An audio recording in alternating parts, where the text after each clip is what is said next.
Bharatiya Janata party के संकीर्ण विचारों, उनके ध्रुवीकरण की राजनीति, उनका मनोवाद के साथ नैसर्गिक संबंध, उसके खिलाफ लड़ता रहा है। हमने कभी तराजू पे तौल के लाभ हानि के आधार पर अपनी राजनीति नहीं की कि तराजू में जो पलड़ा हमें दिखा पड़े भारी, उधर चले जाओ। आज आपसे जो बात मैं कहने जा रहा हूं बहुत चिंता का विषय है। आज से लेकर 22 जनवरी के बीच में, और मैं पुख्ता जानकारी के आधार पर कह रहा हूं, आप इनकम टैक्स, सीबीआई, ईडी की अति सक्रियता देखेंगे। एक एजेंसी दूसरे एजेंसी को फाइल देगी, वो पॉलिटिकल फाइल है जो बीजेपी के दफ्तर से आई है। इनकम टैक्स खोजने की कोशिश करेगी कि कहीं छोटा सा भी कुछ मिले, वो ईडी को देगी। ईडीआई सीबीआई के बीच में बंटवारा होगा। ये भारतीय जनता पार्टी का, अमित शाह जी का, मोदी जी का चाल, चरित्र और चेहरा। 22 जनवरी में इसलिए कह रहा हूं, 22 जनवरी को प्राण प्रतिष्ठा अयोध्या, लेकिन उससे पूर्व देश के अलग अलग राज्यों में ये तीनों एजेंसीज को काम पकड़ा चुके हैं।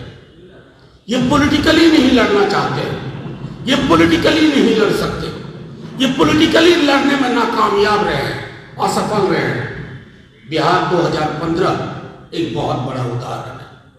मैं सिर्फ आपके माध्यम से ये कहता हूं कि हमें पुख्ता जानकारी है कि बिहार, झारखंड, बंगाल, तमिलनाडु, महाराष्ट्र, दिल्ली, पंजाब और अन्य राज्य निशाने पे कौन होंगे? तेजस्वी यादव। निशाने पे कौन होंगे? वहां बंगाल में ममता बनर्जी, अभिषेक बनर्जी। निशाने पे कौन होंगे? अरविंद केजरीवाल। निशाने पे कौन होंगे? इन सारे राज्यों में जो भी बीजेपी का विरोध कर रहे हैं वो निशाने पे होंगे। केस मुकदमे में मेरिट नहीं देखा जा रहा है। 4 महीने उलझाने की साजिश है, जनवरी से लेकर के अप्रैल के आखिरी हफ्ते तक 4 महीने।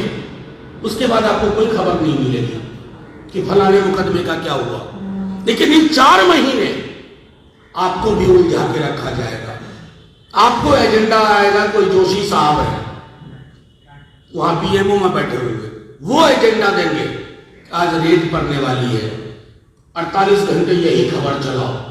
मैं सिर्फ आपके माध्यम से केंद्र की सरकार को भी कहता हूं कि जिन एजेंसी से आप ये काम करवा रहे हैं, उन्हीं एजेंसीज ने, क्योंकि वहां कुछ ईमानदार लोग भी है ना, वो सिर्फ आपकी तुड़ी नहीं बजाएंगे। उन्होंने भी कहा है कि सर ऐसा ये लोग कोशिश कर रहे हैं कि लोकसभा चुनाव से पूर्व इन तमाम एंटी बीजेपी महत्वपूर्ण चेहरों को उलझा के रखो। और ये मैं पूरे होशो हवास में कह रहा हूं, चलाइए, छापिए। ईडी, आईटी, सीबीआई के अधिकारियों ने, उच्चतर से लेकर निम्नतम कर्मचारियों ने कहा है कि सर ये लोग आप लोगों को उलझा कर रखेंगे तमाम राज्यों में। तो मैं आपके माध्यम से सिर्फ उसी सत्ता प्रतिष्ठान को यह कहना चाहता हूं कि डर और खौफ की राजनीति में हार आपकी ही होगी। कौन से राम मर्यादा पुरुषोत्तम की प्राण प्रतिष्ठा कर रहे हो? कभी पढ़ा भी है कि राम का चरित्र क्या था? फिर आपको शर्म आएगी, आप खुद प्राण प्रतिष्ठा